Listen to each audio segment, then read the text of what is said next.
What's going on, everybody? Liam O'Reilly, Vermont economic realtor. Hope you're doing well. Talking today about my 2023 spring housing market predictions. I wanted to make predictions for the Vermont housing market. Obviously, I'm a realtor here in Vermont. If you're looking to buy or sell a home around the area, all my contact information is listed below. But I also wanted to talk about the national housing market and what I see happening this spring based on the data that we've talked about on this channel and what I see in the overall economy. So we will start with the national housing market. I have a few notes here over to my left, your right. So if you see me looking over there, that's why. I think the writing is on the wall. I think there's going to be a slight price drop year over year. That price drop is probably going to increase as we move throughout the spring, the percentage, right? Because prices peaked last summer, and then as interest rates rose, they came down. In my opinion, at least from the data that I'm looking at, prices aren't continuing to drop significantly, and I'm predicting a either slightly negative number on the month over month median home price number, or pretty much flat. So the headlines are all going to say, year over year prices are way down, which is true, or it could be true. They might be down multiple percentage points. But the month over month data, I think, is going to look pretty flat across the country. Now, this is for the entire U.S. housing market. Of course, there is no U.S. housing market. Every market across the U.S. is different. The buyers are different. The sellers are different. The economics of that individual market are all different. So, pay attention to your local newspapers, your local experts regarding the your specific market. I think days on market is going to pick up. The average home is going to sell. It's going to take longer to sell. The average home is going to take longer to sell. Now, what we're seeing in the data right now are homes are sitting for longer, but there's less new listings than there were before. So a lot of homes that have issues with them, homes that are overpriced, they're sitting on the market for an extended period of time. But homes that are turnkey, ready to go, don't need any work, they're getting snatched up like that. So I think I think days on market is going to increase, but I think that new listings generally across the country are still going to, if they're priced properly and they're in good shape, I think they'll still move fairly quickly on a national level.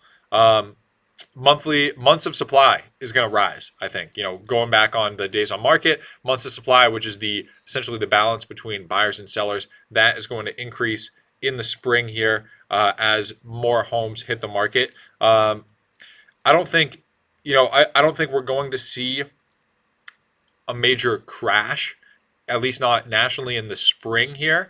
As there will be more sellers listing their homes, but I think home buyer demand is still up as the price of housing on the rental side as well as the buy side remains high.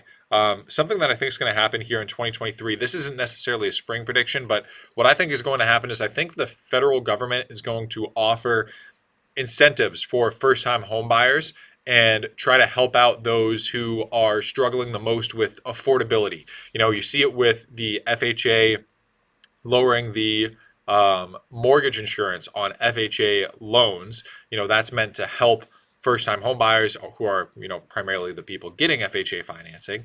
So those people are probably going to, they're probably going to come out with other programs to maybe lower the interest rate, things like that, which ironically is probably going to make more competition and increase the prices of those starter home products. So nationally, that's what I think is going to happen on the broad market as we move into spring. Here in Vermont, I think things are going to be a little bit different. I think that the market is going to remain very hot because there's hardly any inventory on the market and there's a lot of buyers. I'm getting a lot of calls right now from either past clients or friends of mine who are interested in buying real estate, or just leads coming into the office.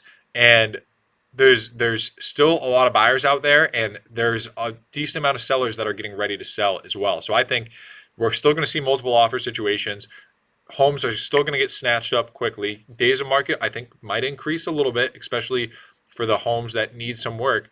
But the housing market is going to remain hot.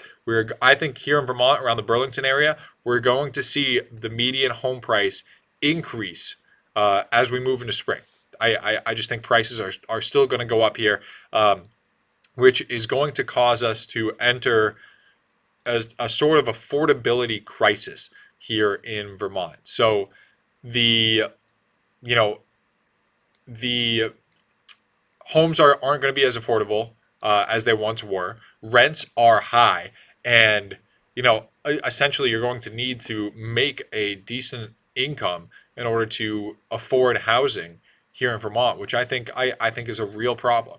I think it's something that I've talked about plenty of times on this channel, but really the solution to that problem, in my opinion, is more supply, more housing. That's going to help the people who need it the most, the people who are struggling the most with affordability. So I see that increasing in the spring here.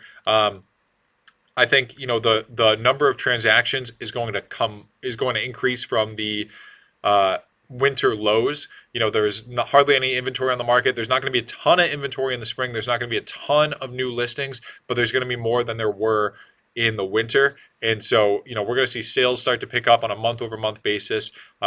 Maybe not quite as many transactions as there were last year, but I think we're going to start to see, transactions pick up in the spring as we have every year, as is seasonal. I think rents or rates are going to continue to be high. That's a national prediction. Mortgage rates are probably going to stay high for the foreseeable future, while the jobs market remains strong and while inflation remains high. I don't think the Federal Reserve has any intention on lowering rates, and as long as the economy remains stable here, um, rates are going to remain high. I mean, there's a lot of variables to that. The U.S. debt ceiling. Obviously, we're just spending and increasing our deficit. We've gone past the debt limit, so that's a big black swan that could influence the national housing market and in turn impact rates everywhere. But you know, barring some black swan event, I don't think that rates are going to come down, at least not this spring. And that plays into the affordability crisis, especially around Vermont. So that's what I think is going to happen nationally and around Vermont. Liam O'Reilly, Vermont Economic Realtor. All my contact information is listed in the description. If you're looking to buy or sell a home around Vermont, reach out to me. I'd be happy to help you. If you're looking around or in another market across the country, reach out to me as well. I'll find you a great realtor who knows what they're doing, knows what they're talking about, is familiar with the market, so you are not stuck with somebody who does not know what they're doing. Trust me, that's not where you want to be. That's not where you want to be when you're making one of the most important financial decisions of your life. Whether this is your first purchase or your fifth or sixth purchase, it's still a big purchase. Other than that, leave a comment. Let me know what you think. Do you think I'm right in my predictions? Do you think I'm wrong? Where did I sway on either side? I always love hearing from you guys. I learn a lot from you folks. So leave a comment. Let me know what you think, and I'll see you guys in the next video.